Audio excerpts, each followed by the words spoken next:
la loi du 24 août 2021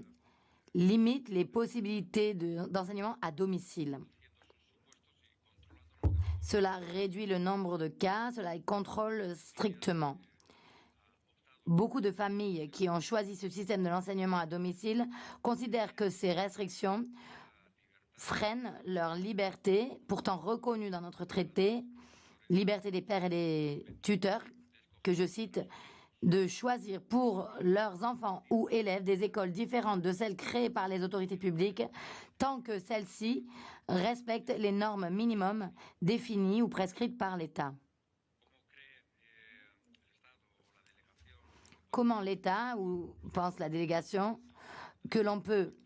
rendre compatibles les droits des pères et des tuteurs protégés par le pacte avec la réglementation plus restrictive citée par la loi du 24 août 2021.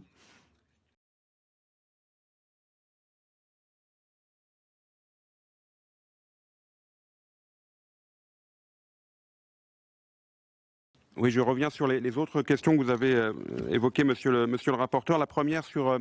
la liberté de pouvoir instruire son enfant en famille, c'est-à-dire ne pas le mettre à l'école, au collège ou au lycée. Donc effectivement, vous l'avez rappelé, hein, le cadre législatif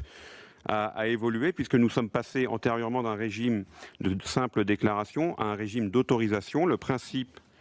là aussi, dans un enjeu d'égalité des chances et d'offrir à tous les élèves les mêmes chances de réussite, le principe qui a été posé par la loi confortant le respect des principes de la République, c'est que la scolarisation est obligatoire dans un établissement scolaire ou public pour l'ensemble des enfants soumis à l'obligation d'instruction de 3 à 16 ans et qu'on ne peut déroger à cette obligation que sur autorisation délivrée par les services de l'éducation nationale, autorisation qui pourrait être délivrée pour des raisons liées à l'état de santé de l'enfant ou à son handicap, à la pratique d'activités sportives ou artistiques intensives, à l'itinérance de la famille ou à son éloignement géographique. Mais encore une fois, cela, vu le maillage, correspond à des situations très limitées, vu le maillage de nos écoles, collèges et lycées, ou à l'existence d'une situation propre à l'enfant nécessitant un projet éducatif particulier. Pour donner un ordre de grandeur, ça représente à peu près 60 000 demandes d'autorisation, dont 90% ont été acceptées, donc, et à peu près 10% de refus.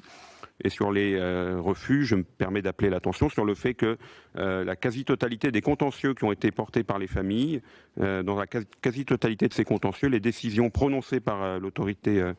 de justice administrative ont été très majoritairement favorables à l'administration.